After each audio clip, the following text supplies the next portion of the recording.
Hello and welcome to Barn Blog Solo, and we finish up this first series on getting the terms right, imperialism. I'm going to be doing some more. I think actually we're going to have a bunch of episodes that are just one shots on various concepts and texts that I want to handle, but we have the What is Politics series where I go back, and now I'm going to go back and cover Plato because I skipped him to talk about Aristotle. The reason why I've been hesitant to cover Plato, I've already talked about it a million times, but we're going to do that as well. And then we're going to do some other terms, but we'll come back to imperialism as the theories post Lenin, particularly in the middle of the 20th century after Mao, get exponentially more complicated, believe it or not. Also, terms that had one meaning in the early 20th century develop more complicated meanings through specific refinements from later theorists, often in an academic context. So we will be dealing with that, but I have to do the reading, and oh, there's so much reading. So this is the ultimate episode, or the final episode in this series, although there will be an addendum where I talk about some confusion that may have arose and explanations, particularly in regards to Rosa Luxemburg and some stuff I said about Kautsky and super imperialism, which I will return to.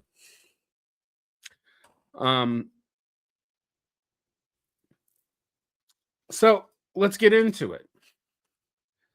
I'm going to start by giving a capsule biography of Lenin. Now, this is going to be far from exhaustive. There are a bunch of biographies of Lenin.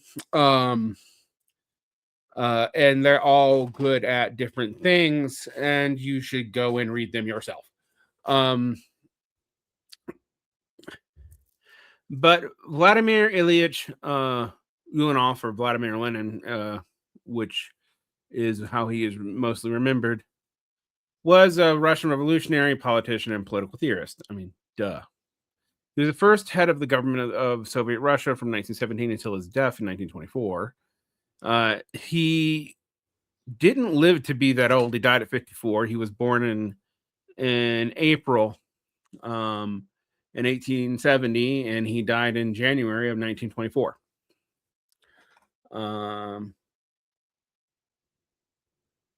Now, we also should add that while he was the head of the Soviet Russia, he was also the head of the Soviet Union from 1922 until his death, because the Soviet Union was established after the Civil War and the Red Terror. So, he was the Bolsheviks' founder, led the October Revolution, established the world's first official communist state, and short-lived Soviet democracy. His government won the Russian Civil War and created a one-party state under the Communist Party. Ideologically, is a Marxist. The development of Marxist ideology is called Leninism. There are several branches of Leninism. Marxism-Leninism, which is generally considered the Orthodox Soviet branch, although there's revisionist and anti-revisionist versions of that, and many subversions like Hojism and whatever else. There's Mao Zedong thought, or Marxism, Leninism, Maoism, or Marxism, Internationalist Maoism, and then there is Leninism, or what people call Trotskyism. Marxist-Leninism often gets called Stalinism, which is confusing because they don't even all have the same stance towards Stalin, and Trotskyists will call their version of Leninism, not Trotskyism, but it's also confusing because there's 1,000 types of Trotskyism as well, as I've covered on the show and in the past. And I'll do it again probably to update. There are also Bordagists who consider themselves to be the left communist version of Leninism. So there's a whole variety of things we can talk about there. Leninism embraced a revolutionary socialist politics of revolutionary social democracy after his brother was executed in 1887 for plotting to assassinate Tsar Nicholas III. He was expelled from Kazan Imperial University for participating in student protest and earned a law degree before moving to St. Petersburg in 1893, becoming a prominent Marxist advocate. In 1897, He was exiled to Siberia for 3 years, after which he moved to Western Europe to stay in exile, and was involved in Switzerland, where a lot of the Russian Social Democratic Labor Party leadership was in exile. You can read about him and Martov as you wish. In 1903, the party split, Lenin's Bolshevik faction and the Menshevik faction, with Lenin advocating a vanguard party to lead the proletariat and establishing socialism, is how it's traditionally read, although Lars Lee's intervention has indicated that this vanguard party was actually not really that different from the vanguard party model of the SPD. What was different was who they thought should be devoted to the cause and what it meant to be a member of the party versus a fellow traveler. Lenin briefly returned to Russia during the Revolution of 1905. During the First World War, he campaigned for the transformation into a European-wide proletarian revolution. After February Revolution of 1917, ousted Tsar Nicholas, Lenin returned to Russia and played a key role in leading the October Revolution. He was returned to Russia on a train that was sent to Russia by the Germans. That seemed to work out well for all the great powers. Lenin's government abolished the private ownership of land, nationalized major industry and banks, and withdrew from the war by signing the Treaty of Brest-Litovsk, and promoted world revolution through the Communist International, or the Third International of the Comintern. The Bolsheviks initially shared power with the left socialist revolutionaries, the left SRs, and also had some former Mensheviks who did not defect to fight with the whites join their ranks as well. I mean, Trotsky was one of them. I. Rubens was one of them. There was a bunch. But during the Civil War, they centralized power in the Communist Party and suppressed opposition during the Red Terror, which thousands were killed or imprisoned. Trotsky was in charge of that. So Trotskyists to tell you that there had been no Yuzovchina if they were in charge, well, Lenin had to chastise how far Trotsky took the Red Terror. Responding to famine and popular uprising, Lenin reversed the policy of war communism in 1921, and with Bukharin established the economy under the new economic policy. The Red Army defeated numerous anti-Bolshevik and separatist armies during the Civil War, after which some of the non-Russian nations had broken away from the empire, were reunited in the Soviet Union in 1922, with additional promises of relative national sovereignty and autonomous national leadership, etc. Others, notably Poland, gained independence, although were later assumed to the Soviet Union later on. Lenin suffered 3 strokes starting in 1922 and 1923 before his death in 1924, and that started a power struggle, which eventually ended with Joseph Stalin becoming the general secretary of the party. Technically, he was succeeded by Alexei Rakov, but we won't go into what that meant exactly. Lenin was the posthumous subject of a lot of focus, and some would say personality cults within the Soviet Union until its dissolution in 1991.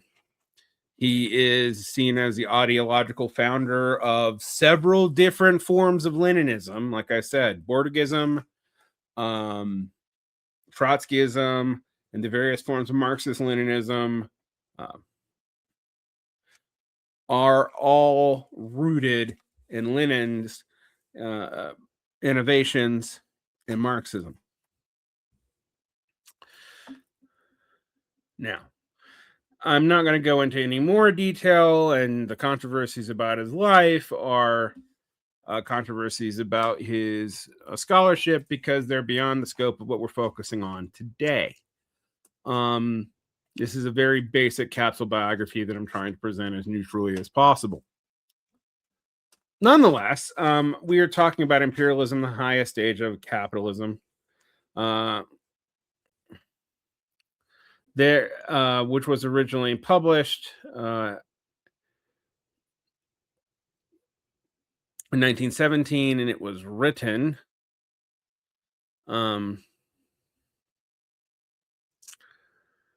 in 1916. The Russian seems to be interesting in that I don't read Russian, but there are two different original titles of it. One is the newest stage, and the other is the highest stage, although highest here may mean latest, not final stage of capitalism. The linguistics required for this are beyond my scope, but I have checked that there are two Russian titles and that they don't mean the same thing. Now, I have focused on a lot of things that we read prior between the early discussions of what imperialism meant in relationship to France and the French state, how it started as an insult, then and then was changed its origins in the empire, but no one used imperialism to describe these empires. I've talked about the developments with John Hobson and the Social Democrat Rudolf Hilferding and Rosa Luxemburg and Karl Kautsky and Nikolai Bukharin. So let's talk about some key points of context for this book that Lenin wrote in 1916. And really, if you look at the massive crisis facing the global socialist movement between 1914 and 1916, this was not an economics textbook.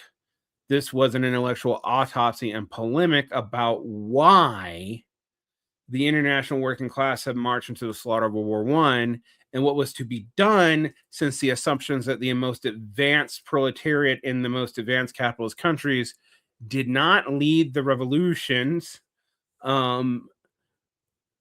What reasons might there be for that? Why had the great barbarism of World War I happened, etc., etc., etc.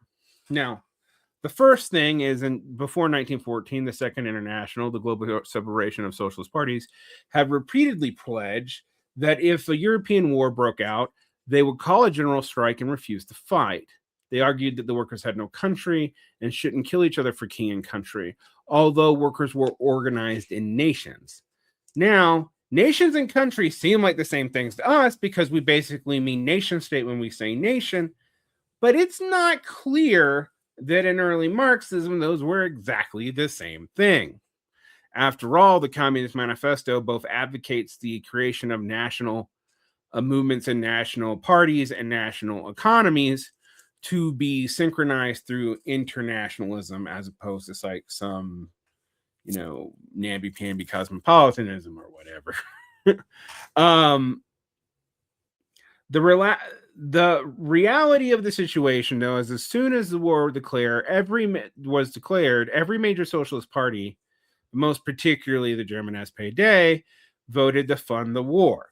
There are exceptions, though, and I'm going to talk about them. The Russians, the Serbians, the Americans, and the Italians declared neutrality. This is important because in some reasons, you'll see some interesting developments out of this. Debs went to jail because he opposed World War I. And weirdly, even though the SPUSA could not join the Third International because it could not get past the 21 points, even though it probably could have accepted the ABCs of Communism, which was the Bolshevik program of 1918. There was a serious choosing of nationalism over internationalism. Now, I've talked about this history a lot in regards to the SPD, how it split the SPD in many different directions. You had the right-wing elements and some of the centrist elements staying in the party. You had the independent SPD, which kind of softly opposed the war.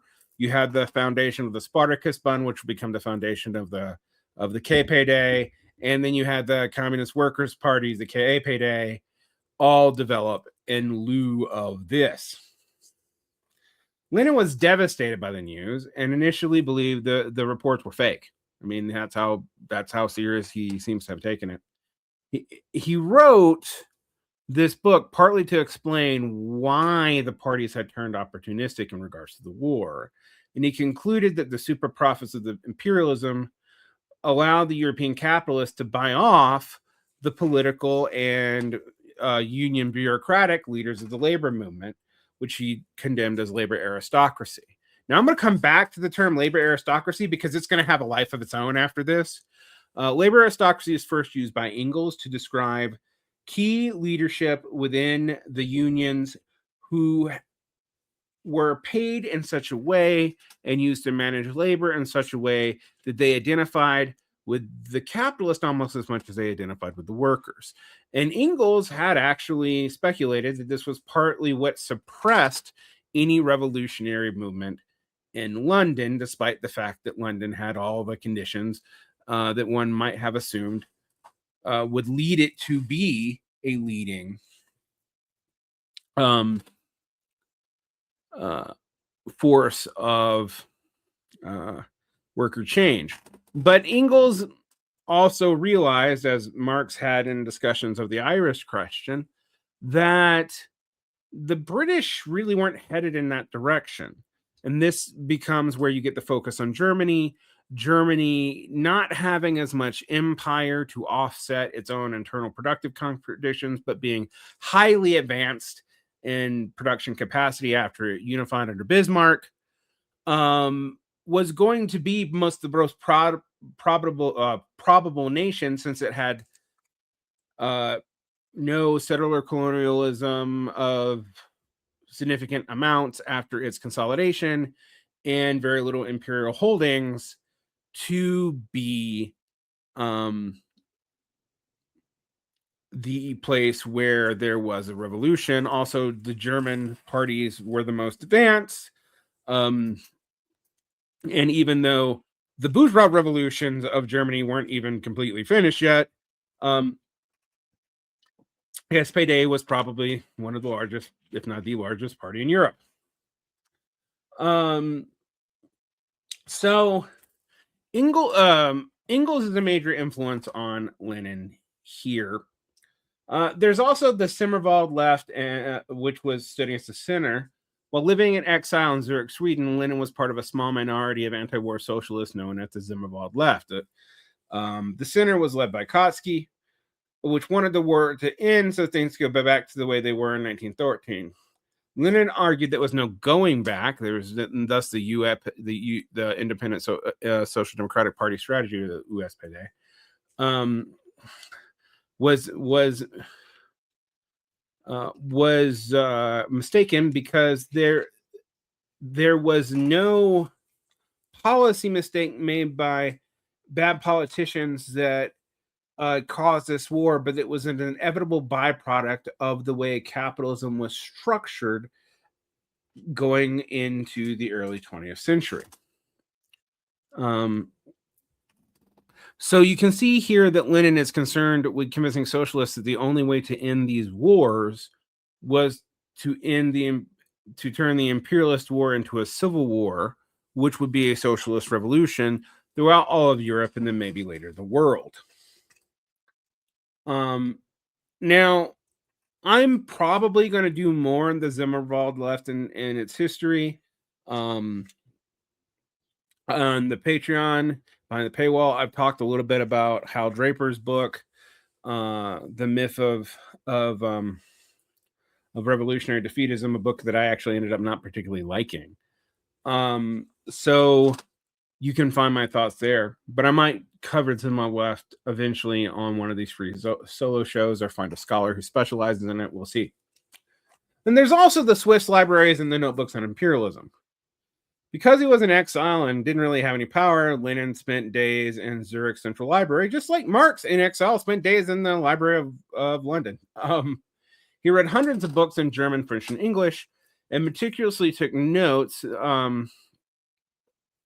that were published later as the notebooks on imperialism. And that's an interesting read in and of itself. If you want to get like where Lenin was thinking when he was coming up with this work. Another place to look is his introduction to Bukharin's work on imperialism. And I do think Bukharin and Hilferding, probably more Bukharin than Hilferding, but are both major influences on Lenin here, although he takes issue with both of them in some ways. I mean, he's more subtle with Bukharin than he is with Hilferding, but we can come back to that.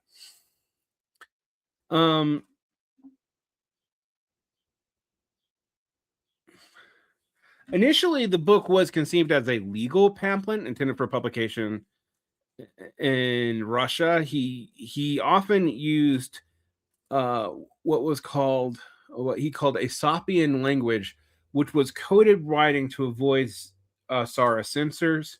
When he spoke about Japan or America, he often was really using them as ways to indirectly critique the Russian Empire.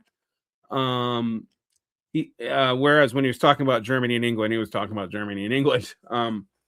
He focused heavily on the economic statistics to make it look like a boring academic study rather than a call for revolutionary arms, but the polemic was still pretty clear. So,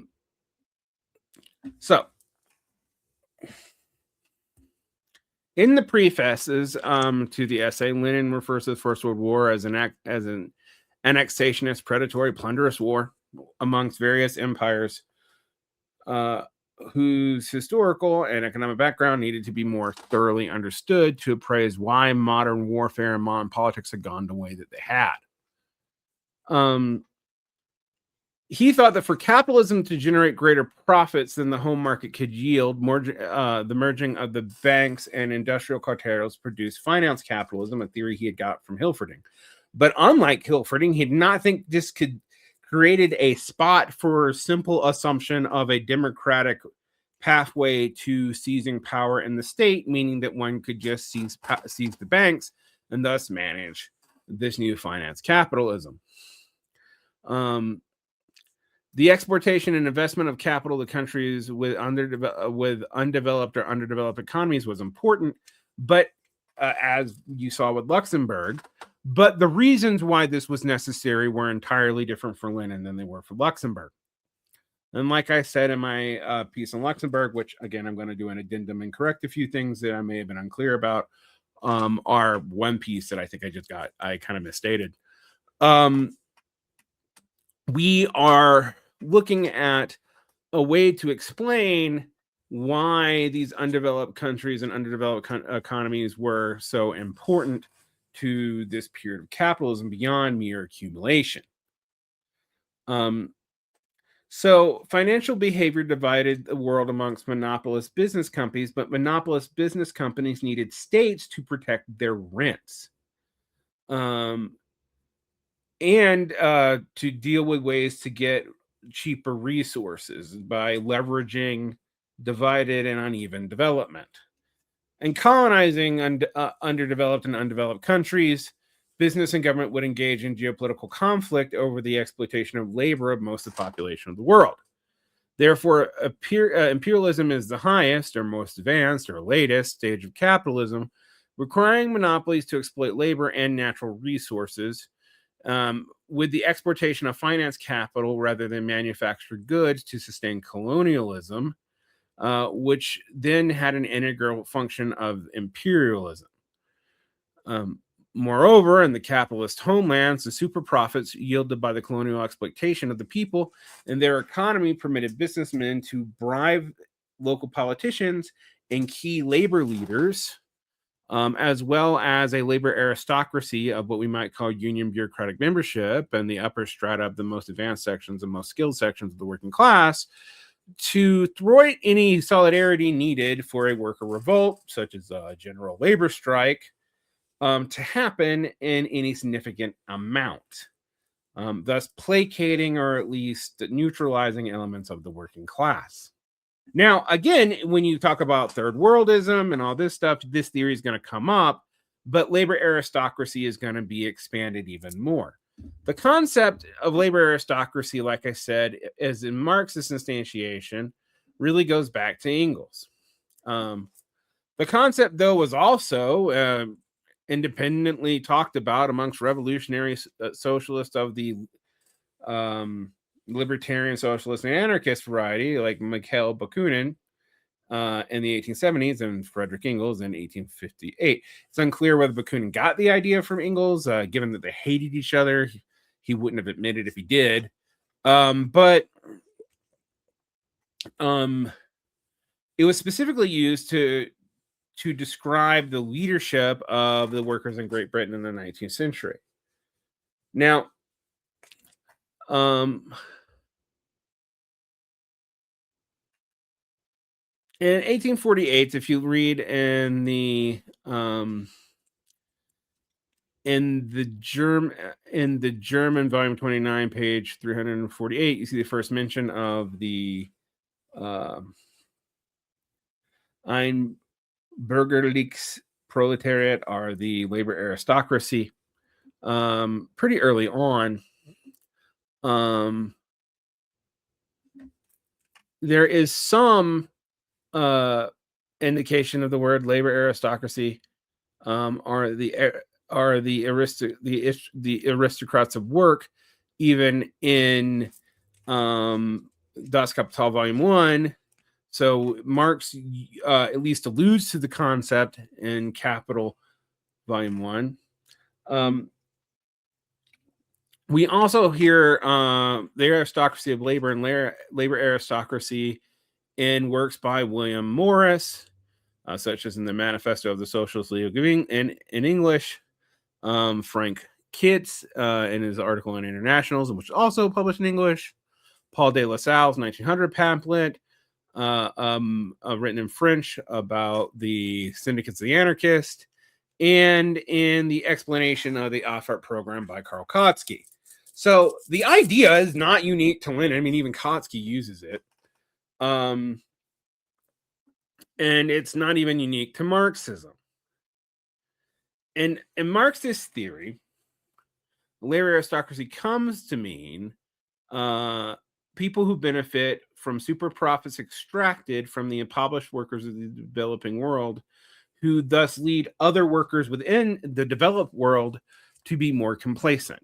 It is not generally thought of in Lenin as referring to all the workers of the developed world, and neither is that the case in Engels, but a strata of the workers who, however, have control over the labor unions and thus are able to suppress or mislead the rest of the class in those areas.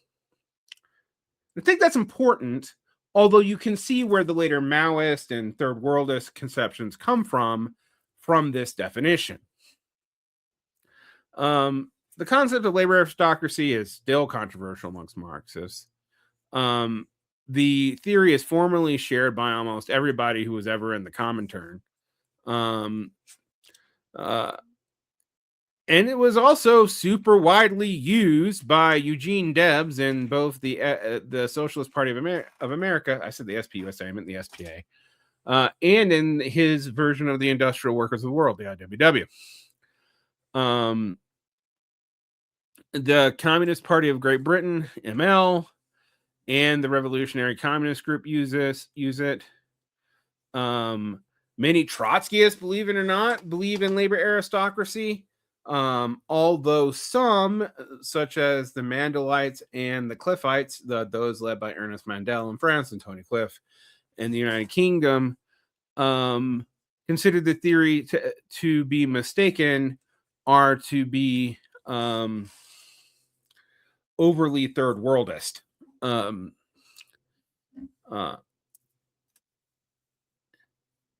Enver Hoxha, I think that's how you say his first name, I know that's how you say his last name, gave the explanation to Albania about labor aristocracy following World War II, and I'll just read his explanation of it. And this is from Eurocommunism is Anti-Communism, which was published actually rather late by Hoxha in 1980. But nonetheless, let's get to it. The development of the economy in the West after the war also extended the great influence of the spread of opportunist and revisionist ideas in communist parties. True, Western Europe was devastated by the war, but its recovery was carried out relatively quickly. The American capital was poured into Europe through the Marshall Plan, made it possible to reconstruct factories, plants, transportation, and agriculture so that their production extended rapidly. This development opened up many jobs and for a long period, not only absorbed all the free labor, but even created a certain shortage of labor. This situation in which both the bourgeoisie created super profits, which allows it to loosen its purse strings a little and soften the labor conflicts to a limited degree, and in the social field, in such matters as the social and church, health, education, labor legislation, etc., it took some measures for which the working class had to fall hard. The obvious improvements of the standard of living of the working people in comparison to that of the time of the war and even before the war, the rapid growth of production, which came as a result of the reconstruction of industry and agriculture and the beginning of the technical and scientific revolution, the full employment of the workforce opened the way to the flowering amongst unformed opportunist element of views that must develop capitalism without class conflict, about an ability to avoid crises, the elimination of the phenomenon of unemployment, etc. The major teaching of Marxist-Leninism, that periods of peaceful development of capitalism become the source of spread of opportunism, has been once confirmed again. The new stratum of worker aristocracy, which increased considerably during this period, the period after World War II, so he's not talking about the same period as Lenin, began to exert an even more negative influence in the ranks of the parties and leadership by introducing reformist and opportunist views and ideas into the Communist Party is what he's actually talking about here. He's talking about Eurocommunism. He's also railing against Maoism. But anyway, under the pressure of these circumstances, the programs of the Communist parties were reduced more and more to democratic and reformist minimum programs, like the Social Democrats before them, effectively. That's me adding that. And while the idea of revolution and socialism became ever more remote, the major strategy of revolutionary transformation of society gave way to a minor strategy about the current problems of the day that was absolutized and became the general political and ideological line. Now, I read that because that's sort of the high develop of the Marxist-Leninist view of labor aristocracy. It is not the same as, like, say, the LLCO's third worldist view, which is that all the proletariat anywhere in the developed world is labor aristocratic, and that revolutions are to be as much against them as anyone else. But it was also historically used to refer to Gomperism, which was guild and craft unions, particularly those things pioneered by the Knights of Labor, the American Railway Union, and the Western Federation of Miners, which often shut out workers. And even later on against business unionism, which itself was not considered sectionally sufficient and was too tied to specific firms. But not all that's implied in Lenin. I just wanted to cover that for you because the term gets confused because it has a lot of different meanings and implications. But it really comes from Engels. It's really expanded by Lenin, and it's important to understand. Okay, chapter 1. Lenin argues that capitalism has progressed from a competitive to a monopolistic stage, where a few large corporations dominate the market. The concentration of production leads to monopolies, which in turn leads to the rise of finance capital, as described by Hilferding. You can see here the theories of Hilferding and Bukharin at work, but what you don't see in this, that you do see in Bukharin, and even to a certain degree positively in Hilferding, is this idea of the cartel state. That's not really here. So some of the problems with state cartelism, their monopoly capital as answering the problems of production, which would be later picked up by people like Paul Baron and Paul Sweezy in the 50s and 60s. This view of monopoly capital, it would not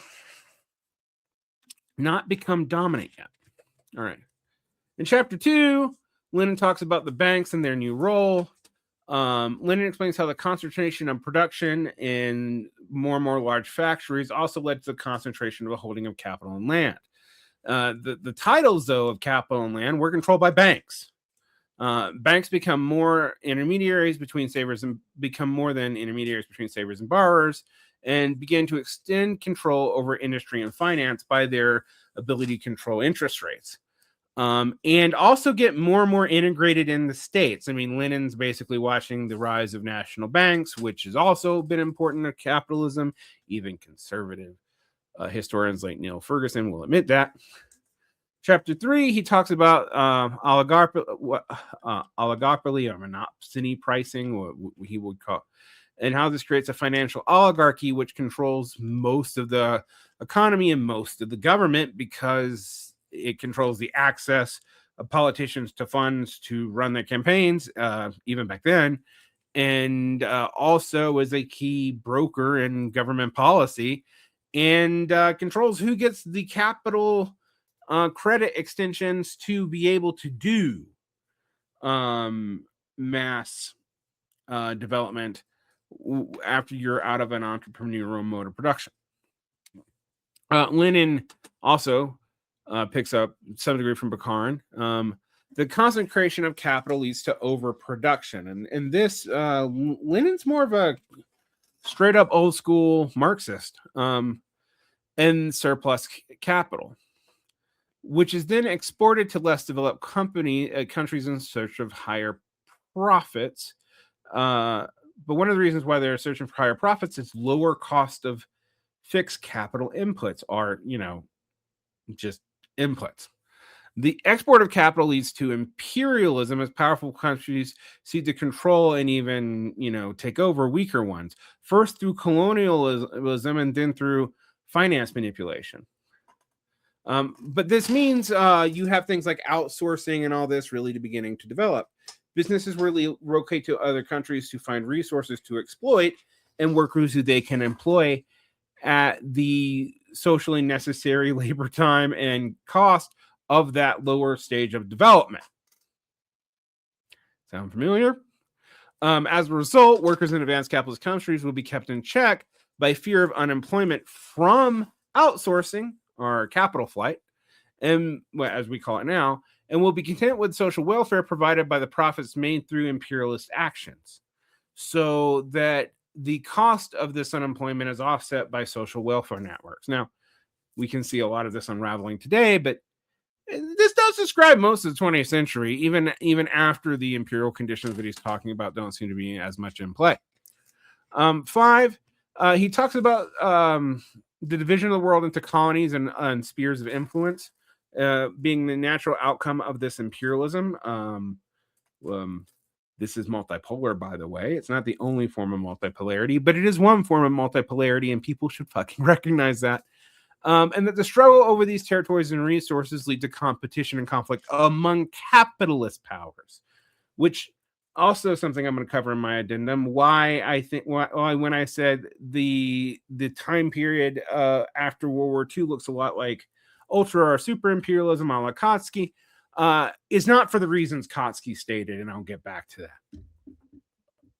that. 6, the division of the world amongst the great powers. So Lenin discusses in the final portion a partition of the world between the imperialist powers, who emerged from the strongest capitalist power. So just like capitalist firms competed until there was monopoly stated, the capitalist powers now compete until there are great imperial blocks. The colonial policy of these powers aimed to monopolize control over raw materials and labor in specific territories. However, the imbalances in the division of the world, with older capitalist power stagnating and newer ones growing rapidly, such as Germany against Britain, leads to this being a highly militarily unstable environment. Lenin thus argues that the contradiction between the economic development and colonial possessions can only be solved through war for the redivision of these powers. So war becomes politics by other means for the executive committee of the bourgeoisies against other executive committees of the bourgeoisie. In the 19th century, countries like Britain and France took major colonial possession. Germany arrived particularly late on the scene and now was going to try to catch up. Imperialism is seen as a special stage of capitalism. This is particularly aimed at John Hobson and at Kautsky. So the John Hobson critique is kind of implicit. The critique of Kautsky is explicit. Lenin criticizes Kautsky's conception of imperialism or ultra-imperialism, which separates the political dimension from a fundamental economic basis. Lenin doesn't think you can do that.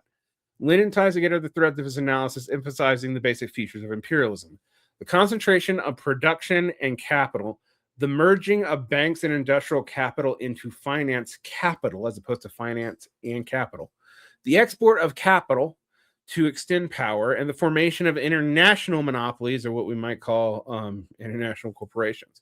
He argued that these features were products of the development of capitalism itself, rather than just policies pursued by capitalists. And Lenin attacks Kautsky's ultra-imperialism, which claims that the international cartels would lessen the unevenness and contradictions inherent in world capitalism, something that's also implicit in Rudolf Hilferding, by the way, and was how Hilferding actually ran the German economy when he was a finance minister. Lenin argues that finance capital and trust actually increase the unevenness in the rates of growth between different parts of the world economy, because it creates new centers of leverage beyond just natural technological development.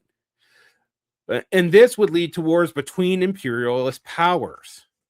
This critique highlights the potential dangers of reformist ideas that do not address the underlying economic basis. In Chapter 8, Lenin discusses imperialism and leads to both parasitism in advanced imperialist nations, where a section of the population lives off the dividend drawn from massive investments abroad. This results in a tendency towards stagnation and decay. People think I just made up decadence, and no, it's implied in here. As a monopoly prices eliminate the incentive to invest in technological improvement. So technological improvement tends to stagnate or to go in uneven bounds, where entire sectors stagnate, but then a new sector will pop up that creates a new center for young profits, and it will then go through the cycle. Large monopoly profits of rich countries are used to basically bribe an upper layer of the working class and pacify the working class through general welfare reformism. But this welfare is dependent, at least in Great Britain, on the imperial state itself. So you still need someone being exploited somewhere for this to be viable. Or you have to live in a high profit environment. All right. Lenin discusses the attitudes of different classes towards imperialism in Chapter 9. He notes that the property classes support imperialism, and even bourgeois critics only call for reforming its most violent aspect rather than opposing it outright. So you have more humane imperialism. Basically, you see this in a lot of British newspapers. I mean, read The Economist in the 19th and 20th and early 20th century. It's rough. Lenin also mentions that the petite bourgeoisie democratic opposition to imperialism, which contrasts freedom, democracy, and competition as alternatives to imperialism. And he's really thinking of Hobson here again, too. But if you also can think of like many libertarian and conservative critics of imperialism in the United States, Lenin's also thinking of them, kind of. However, Lenin argues that the workers' movement should not only oppose imperialism by advocating a return to free competition, but instead should work towards socialism as a path outside of imperialism, because free competition would just restart the cycle and it would come here again. That's the thinking. That's what you need to understand. In the last chapter, Chapter 10, Lenin characterizes imperialism as a stage of monopoly capitalism marked by monopolies, cartels, although not necessarily cartel states, the role of banks as deciders of monopoly and monopolists of the finance of capital, and new colonial policies centered around the struggle for raw materials and capital exports. So he doesn't disagree with Luxemburg on capital exports, but again, his reasoning for it is quite different. And there is no running out of space, because this can all be rearranged by war. All right. Unlike with Luxemburg, eventually you do run out of space. He argues that imperialism has led to an increase in the cost of living for working people all over the world, and an increased unevenness in the economic development of states where they were relatively even before, at least once they got access to early capitalist technologies. Lenin sees monopolies, oligarchical powers as a symptom of transitioning to a more moribund capitalism that is more decadent and prone to war. Thus, Lenin argues that advanced capitalist nation states and cartels both exploit their own citizens and the resources of people of their other countries. So, unlike later third worldists who think that there is no exploitation of the citizens and workers of the developed world, Lenin very much thinks there is. But this creates a parasitic relationship that allows cartels to expand and profit and eventually undercut the very things they bought off the working class with. And again, that might sound familiar to you. This ultimately relies on the use of force or a threat of force to protect private interests because competition no longer functions with this many monopolies, or monopsonies, or oligopolies, whatever you want to call it. Exploited nations are unable to achieve any meaningful development due to this exploitation, and it gets even worse when you look at things like Phil Neal's like the intensification of the concentration of capital, lower employment needs per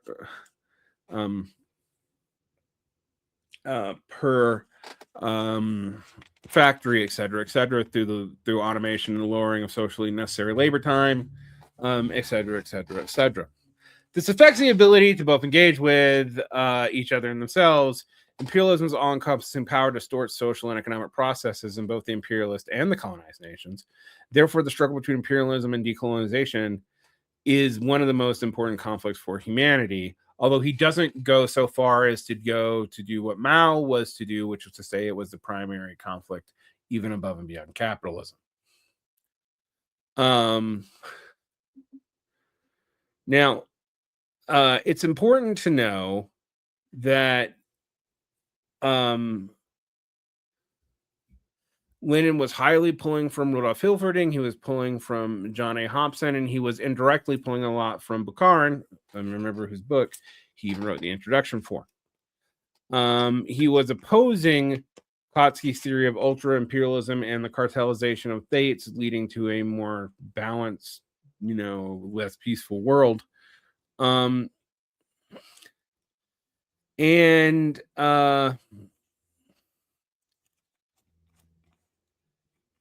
It's interesting how he thought of it. In post-war editions of imperialism, there were additional things discussed. So, particularly the one written in 1920, it identified the punitive Russo-German Treaty of Brest-Litovsk and the Treaty of Versailles as proofs of empire and hegemony, not nationalism, were the economic motivations of the First World War. That competing nationalisms were not sufficient. Now, Lenin did have a lot of influence from nationalism and nationalist. He had the same dialectical view of nationalist and nationalism that Marx had, that nationalism ultimately had to be transcended, but that was only through consolidations of national peoples, in which the rational cores of bourgeois efficiency could be made manifest because people spoke the same language and shared cultural histories, which was unlike the great empires of the early modern and medieval periods, etc., etc., etc. In prefaces to the French and German edition of the essay, Lenin even proposed revolts against the global capitalist system be realized by thousands of million peoples of the colonies and the semi-colonies, which were the weak points of the imperial system, rather than with the urban workers of the industrialized Western Europe, which was assumed in the Second and First Internationals. This is a kind of development, but you will notice that he doesn't think that the revolution is just going to be imposed on the workers of the developed world. It's going to happen in these fracture points, and then the workers in the core are going to join in. At least that's what he thought. Although when that didn't happen in 1919, you can see modifications to this theory in his own writing and in these prefaces to these other editions in French and German.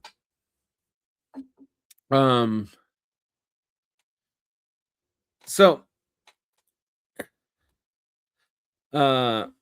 if you look at Kwame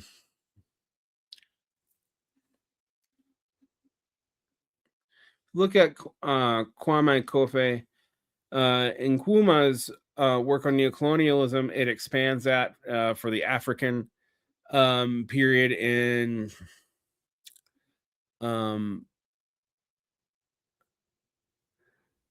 the 20th century. And this also is obviously a key text for Third World to expand its categories. There's a lot of people that is a key text for. Now we talked about the influences. The big ones are Engels's use of labor aristocratic notions in his letters and analysis of Great Britain, John A. Hobson, which is the primary liberal influence, and is the book that changes the definition of imperialism from its 19th century definition to its 20th century one in Europe. Now, imperialism actually kind of always had, it never had the other residents in American English for reasons that we can go into. Basically, the inter-British French context just didn't apply to us. So criticisms of imperialism in America come from a different place.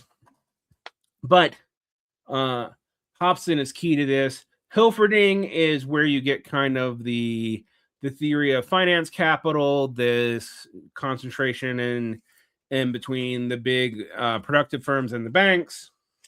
Bukharin gives us the internationalization of capital, these giant interconnected markets with more intense national rivalries because these markets are interconnected. And you can see this as the beginnings of like hostile globalization as opposed to like early neoliberal cooperative globalization or whatever. Lenin and indeed even wrote, like I said, the introduction to Bukharin's book on the subject. And while he took away some of the focus on the like cartel state, and there are some key differences between Bukharin and Lenin, there's a whole lot of similarities too. And then of course, Karl Marx's Capital is actually key to the work because capital is actually what describes both the tendency of rates of profits to fall, which causes the need for super profits, Capital Volume 2, and decentralization of capital with big companies eating smaller ones, Capital Volume 1, that creates these monopolistic tendencies. So we have those cores. Now, if we look at Kautsky's theory of ultra-imperialism, I already did a whole video on it, but there's a couple of things that Kautsky thought that make this a little bit interesting to go over. And like I said, in my addendum on this subject, which will be nowhere near this long, I will talk about it. But basically, he thought that nations would exploit the colonies jointly because the cost of war would be too high. That the economic integration of these cartels would lead to a unified global capital management, something like you might see in Keynes' Bank Corps, but and between firms and not between nation states. And that if capitalism could remain peaceful, then socialists could take over democratically in each nation to reduce the need to violent revolution or have violent revolution only be defensive against retribution by violent elements of the bourgeoisie. Lenin picks up on uneven development, and we'll talk about where that comes from eventually, and uses it to point out that Kautsky's theory was really reactionary, or at least dangerously naive. And he actually even went so far to try to disprove ultra-imperialism kind of mathematically. One, capitalism doesn't grow at the same rate everywhere. 1 year in Britain is the strongest. 10 years later, Germany has the industry has leaped ahead. Nations leapfrog on each other, and Lenin realized this. So whatever the newest, most developed capitalist nation actually is going to have an advantage because they're going to be able to pick up on the prior technologies of other national capitals and use that to propel their technological development forward. And they start in a different position when they finally reach maturity, and they can reach it quicker. And if you don't believe me, look at the UK development versus America's development versus China's development, and you'll see a similar pattern. But the only way to readjust the map to these new economic realities is through force, because monopolization requires use of the state, and the state exists for force. I mean, read Lenin's State and Revolution. He does think that that's absolutely the case. Therefore, peaceful alliances between capitalist powers is just temporary to give them breathing space to basically manufacture what they need for war. In fact, the exact quote from Lenin is as follows: peaceful alliances prepare the grounds for wars and then in their turn grow out of wars. So it's kind of almost metabolic in the way it functions. Now, to Lenin, World War I was not a struggle for democracy or national honor or any such nonsense. As the propaganda of the time suggested, we've already talked, he saw it as a predatory imperialist annexationary war, a literal board game where the players were forced to fight because they've run out of empty spaces. Thus, the outside of capitalism Luxemburg talked about has run out, but instead of it leading to the immediate end of capitalism, it could easily be restarted again by a big fucking war. Now, according to Lenin, by 1914, the British and French empires had already seized the vast majority of Africa and Asia. Lenin pointed out that for the first time in history, the world was mostly completely shared out. Thus, there were no ownerless lands left to colonize, and even if in other lands which might gain independence, would just be recolonized very quickly or subsumed by other means. Therefore, a late coming imperial power, an industrial power like Germany, which was growing faster than Britain at the time, could only expand its markets and resources by taking them from someone else, even if it was their local neighbors and not Africa. See Belgium, or later on, the Sudetenland. This led to the conflict of uneven development, as I've talked about, and to the roles of labor aristocracy. And the declining rates of profits really, really highlighted the need for super profits, which came in two ways: being able to export your goods to areas that didn't have them, so you can get rid of overproduction, but also capture labor power sold on the market at a lower weight by leveraging the different levels of development in different areas, and thus also different levels of variable capital, because the cost of living is different and what it takes to reproduce workers is different and lower. This created a segment of workers who were loyal to their own nation's imperialism because they benefited from cheaper goods, from the production enabled by cheap industrial inputs, and maybe by higher wages fueled by colonial exploitation. But that this mainly only applied to specific stratas of workers in the developed nations. All right. There's also the chain theory element of this. Lenin famously argued that imperialism is a chain of global exploitation. He believed that the revolution wouldn't necessarily start in the most advanced countries anymore, like Marx has predicted, but in the weaker links of the imperial world. And this actually explains a lot of Soviet and Chinese policy later on, also conflict between them. But this is important because this is a major shift. In fact, he intended Russia as the weakest link, a country that was being crushed by the demands of an imperialist war that it couldn't afford and did not have yet developed the bourgeoisie to have the production for, making it ripe for a breakthrough. And you can argue that this was true. And you can see this in Ho Chi Minh, Mao Zedong, and a lot of other people being more successful with this than the communists of the developed world.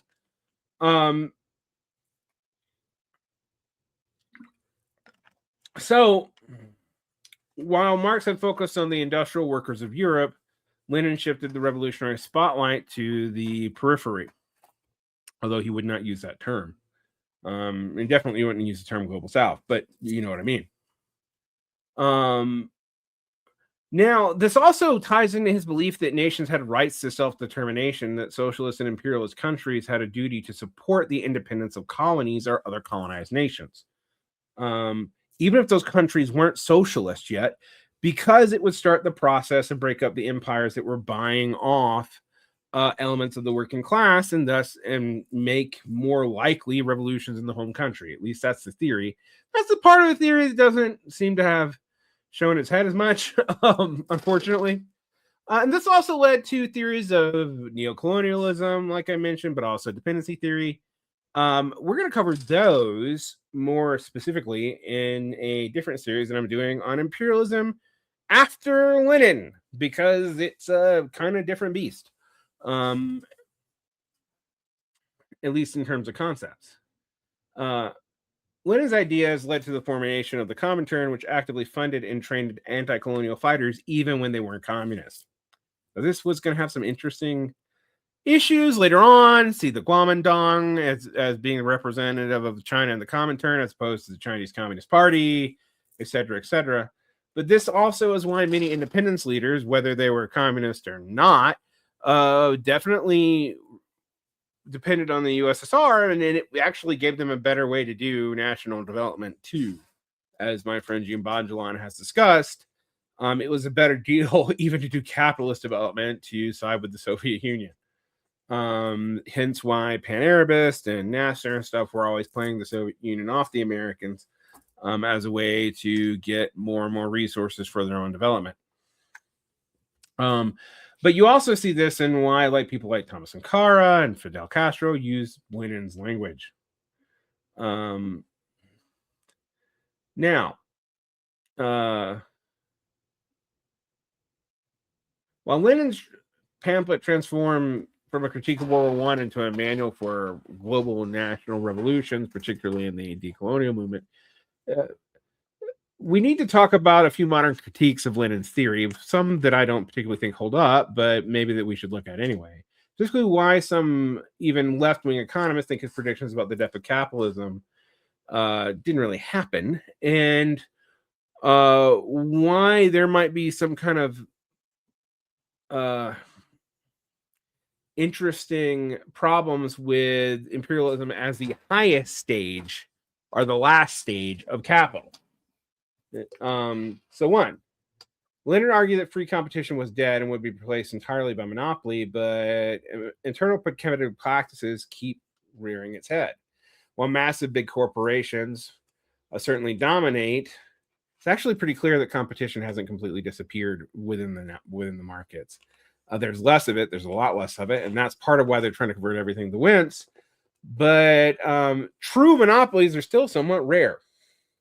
Furthermore, new industries often start with intense competition before consolidating. So new industries follow this pattern unevenly. So even a new industry in a developed world would actually follow these undeveloped or early capital tendencies within the same country of an advanced capitalist state. Now, capitalism may have been more flexible than Lenin expected, constantly disrupting old monopolies with new innovations through creative destruction, but it doesn't seem like it's really changed the tendency towards monopolization and the problems with it. So another critique of Lenin is capitalism is not decadent, it's not moribund. He believed the system had reached its limit and would somewhat readily collapse, but we're 110 years later and capitalism is still here. It survived two world wars, the collapse of the Soviet Union, the existence of the Soviet Union, the Great Depression, the Great Recession, several changes in its organizational management, from entrepreneurialism to early state monopolies to what we might call various forms of state capitalism, into Fordism in one place and social democracy in Europe, into neoliberalism with its public-private partnerships that socialize risk but privatize gains, and also create more and more markets where there weren't any before and commoditize things that were not priorly commoditizable. And while it seems like it's based on shrinking the state, it actually isn't, and expands the state into more and more areas of your life to whatever the hell is going on now. which it's not quite post-neoliberal, but elements of neoliberalism, particularly its international cooperative globalization and this and that, are definitely over. In some ways, if we had a couple of temporary things that looked like Kautsky's ultra imperialism, we seem definitely back in Lenin days. The other thing is shift in the export of capital from rich countries to poor countries to exploit labor. But for much of the late 20th century, the majority of foreign investment actually happened between wealthy nations, which is U.S. companies investing in Germany, Japanese countries investing in U.S., which does look a little bit more like Kautsky's ultra imperialism. But again, that's not really where we get the inputs from. Like, we still need a whole lot of raw minerals from the quote underdeveloped world unquote, because if there's lithium beneath New York City, you're probably still not going to tear up New York City for it, at least not yet. And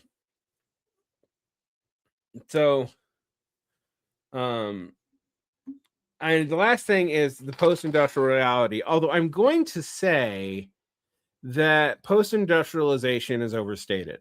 We still have plenty of industrial input even in the United States, just there has been a deindustrialization of the workforce because of automation and efficiency and productivity gains, which we can call efficiency, et cetera, et cetera, et cetera. But you can say that intellectual property, data and branding, has moved away from industrial capital, and they focus on both their finance capital and software. But this is still for monopoly, so it doesn't. While it's often levered as a critique of Lenin, it actually isn't, because patents, trademarks, and data control are still maintained by violence of police action in the state.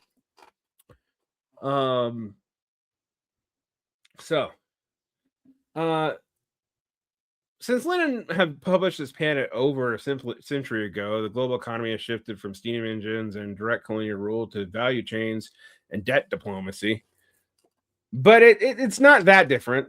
To understand how his ideas are applied today, we're going to look at, we're just going to mention some updates to Lenin's theory that we might cover in, our post-Lenin theories of imperialism, both Marxist and non-Marxist, that I'm going to do. I think it's actually going to be several series. I'm going to have to stick to a couple of different decades. Otherwise, the series 2 might be even more massive than this 6 plus an addendum, several hour series of lectures. So one book I'd say to look at is Modern Super Exploitation, is ideas around that, which would be John Smith's 2016 work, Imperialism in the 21st Century, which focuses on global labor arbitrage, which was an expansion of what Lenin was talking about with the export of capital. You can also look at Intan Sawandi's Value Change from 2019, where Sawandi focuses on multinational corporations' use of outsourcing, not just for efficiency, but for systemic ways to lower the value of labor power everywhere, keeping the global south in a permanent state of developmental lag, but also threatening the global north's workers with immiseration constantly. And I think that's a pretty interesting book that really picks this up. You can also look at The New Imperialism by David Harvey from 2003, which talks about accumulation by dispossession, particularly through predatory uses of debt. This was very much part of the anti/alter globalization movement. And you can look at the Jakarta method, which talks about the military elements of which this was used to maintain imperialist systems within countries, even by their local elites, by Vincent Vevich, which you can read from 2020. It's pretty good. There's also updates on finance capital. You can look at Michael Hudson's updated version of super imperialism,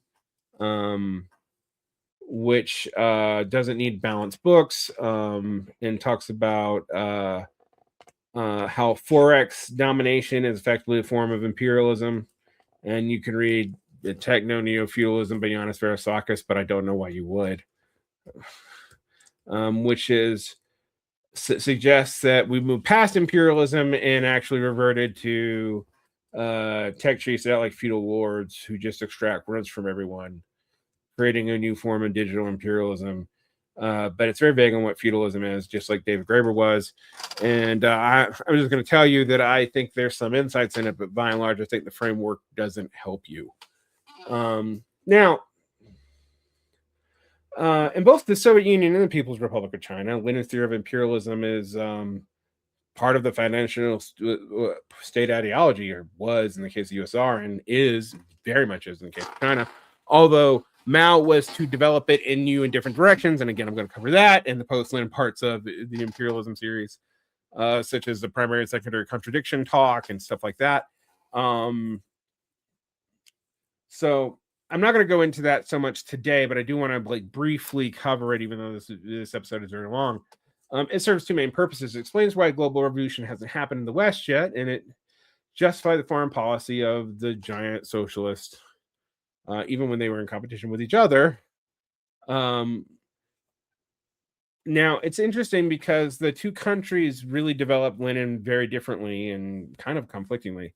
So in the later Soviet Union, you have a couple of adjustments. After Stalin's death, Soviet Union tried to square Lenin's theory, which said imperialist war was inevitable, with the reality of nuclear war, which meant that war between great powers would literally destroy everyone. So Nikita Khrushchev introduced the peaceful coexistence idea. He argued that while imperialism was still the highest stage of capitalism, the strength of the socialist camp was so great that it could deter the imperialist from starting new world wars. But he didn't say anything about proxy wars, which we've seen a lot of. This, however, shifted the Soviet Union from expecting a direct war with the great powers to supporting national liberation movements, which they had already supported, but now it became their primary focus. They argued that Lenin's weakest link theory was used to justify revolutions in Cuba, Vietnam, and Angola when they were clipping the wings of imperialism. And this also led to state monopoly capitalism theory, which Soviet theorists argued that in the West, the state and monopolies have merged so completely that the government was just an administrative arm of the banks, and the banks were just the financial arm of the government. And you see this more theorized in the United States by people like Barana Sweezy, as I mentioned before.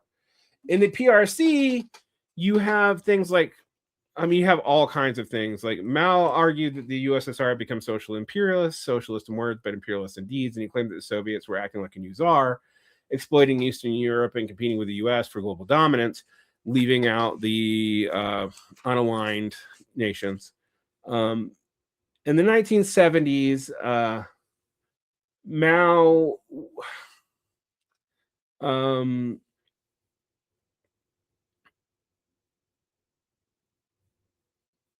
talked about the three worlds theory, although it's unclear. Sometimes it's attributed to Lin Biao. It doesn't seem to be the case. It seems to be a misunderstanding of a speech he gave. I'm not sure that Mao did it, and it seems like this was mostly referred to by Deng as a criticism. But anyway, I'm digging in more on the actual reception theory of three worlds theory and where it actually comes from, because it seems way more complicated than I initially thought. But let's get back to the thing. The original three worlds theory, which is not the way it is actually understood by Marxist internationalists, Maoists, and Maoist third worldists today, but it was how it was understood in the 70s, that the first world was the two superpowers, the USS and the USSR, the two great exploiters. Notice that the USS and the USSR are seen as both equally capitalist in this framework. That the second world is smaller developed nations aligned mostly with the US, actually, which makes this a little weird, such as Japan, Europe, Western Europe in particular, Canada. And then there are the oppressed nations, are the non-aligned nations of Africa, Latin America, that he saw as having revolutionary force, and that guerrilla strategy should be applied around the globe, although Mao did not think that the same pattern that China had done could be used in other countries. So he had Mao Zedong thought, which he had, would become MLM, and MIM, Marxist Leninism, Maoism, Marxist Internationalist Maoism, which would try to apply what Mao had advocated as a China national development to all periphery nations. Mao didn't so much suggest that, actually. Mao Zedong doesn't suggest that. A lot of people think, though, these indifference of interpretations of Lenin are maybe post facto justifications for the Sino-Soviet split.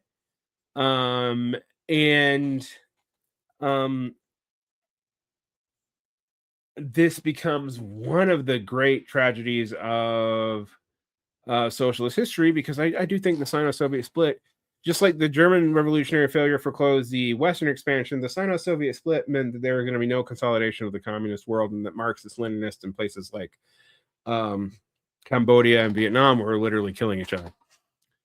I think a lot of today, when people talk about the 60s and 70s, they try to bracket out the Sino-Soviet split because they don't really want to deal with it and would rather blame the CIA, which to say did plenty of nasty shit.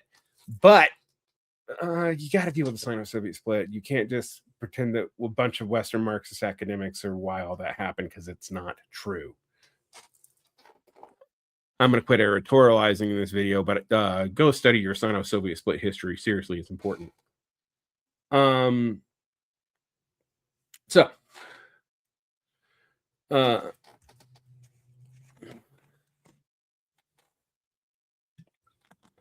One thing you can ask is, what other implications does this have on Lenin's theory and on Leninism as a whole? There's an argument to be made that this actually changes how Lenin thought a revolutionary party should be built. Before 1914, definitely after, but after 1902, Lenin generally operated within the merger thesis framework common to the Second International, as expressed by Karl Kautsky. The idea that the Social Democratic Party was simply a merger of a labor movement with socialist theory, with the socialists themselves coming from various classes, mostly the petite bourgeoisie professionals like independent lawyers and whatnot. Lenin himself was of that class, are from state functionaries.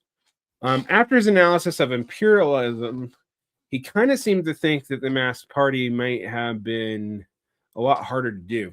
One, he thought there was a split in the working class, that the labor aristocracy was a real problem that allowed the bourgeoisie to bribe the top layer of any domestic working class, skilled workers, guilds, trade union bureaucrats. And this meant that reformism wasn't just a mistaken idea held by bad leaders, but it had a material basis in society, which led them to be soft on colonialism and other forms of imperial dominance. A large inclusive party of the whole class would probably be dominated by this bribe layer, which would end up back in this cul-de-sac. So one, this led him to move towards a cadre model, which was not an abandonment of the merger thesis, as Lars Lee actually somewhat successfully argues, but definitely reframing of it. He moved towards the more disciplined underground style organization as a dominant one, as the party often was suppressed and had to go in and out of clandestine operations, and the vanguard had to be ready to do that. And thus needed to be intellectuals, but who were professional intellectuals for revolutionary purposes, so they were more insulated from the bribes of imperialist profits.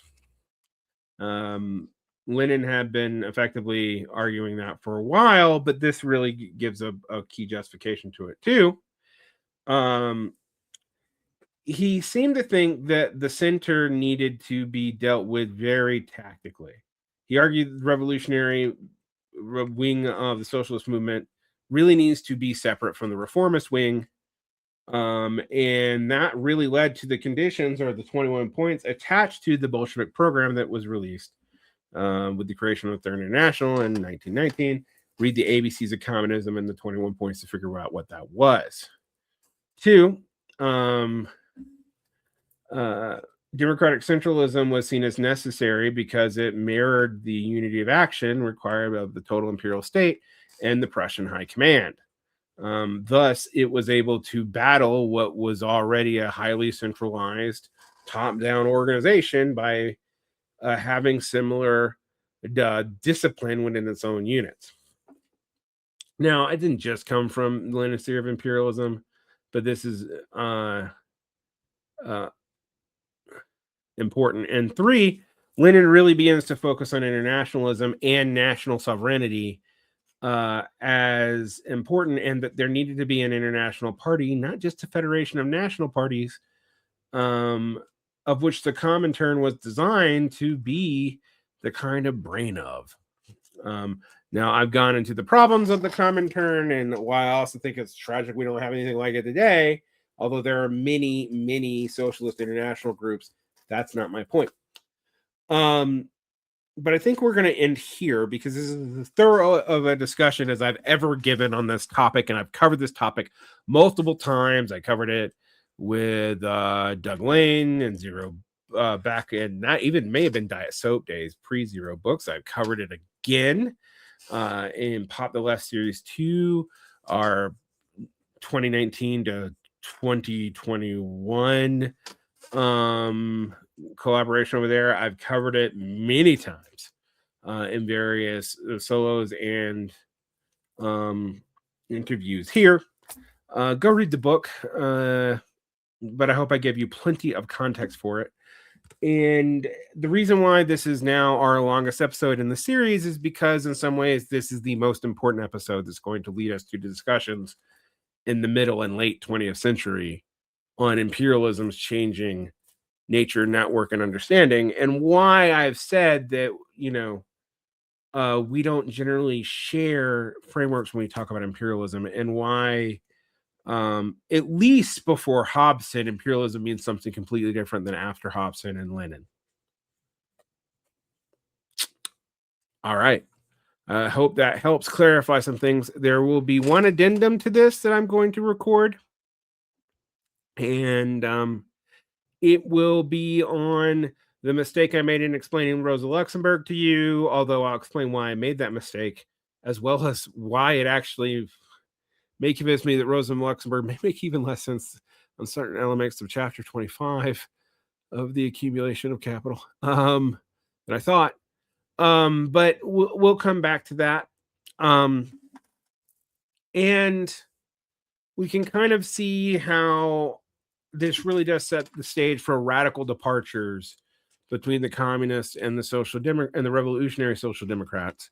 Although I also tend to agree with Lars Lee that departures may be slightly overstated by flattening out different periods of Lenin thought as like a completely new thing. I mean, Lenin goes back and forth on a lot of things because he was thinking in real time.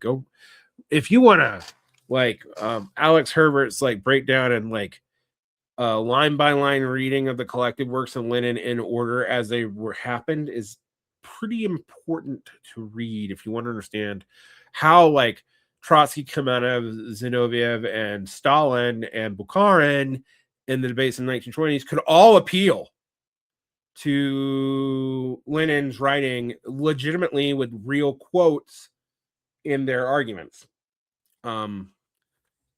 It helps to know how Lenin developed his thinking and where he changed his mind and went back and forth to try to figure things out in real time to figure that out.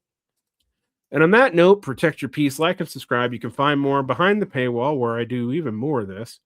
I am doing a class. I think it's going to be on the history and reception of the critique of the Goethe program.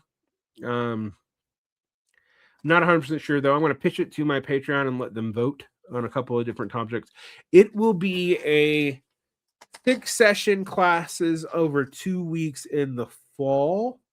And it will be relatively cheap. I think maybe I said $40. I think I might make it $30 for non-subscribers and 15 or 10 depending on your subscription level for subscribers to the Patreon. And I think I'll see how many students I can take for it. It will be seminar style, so there will be a brief lecture by me, and then people will be bringing their own stuff in, and I will probably create a syllabus for it and release the syllabus for free. So if you want to do it on your own without my help, you go ahead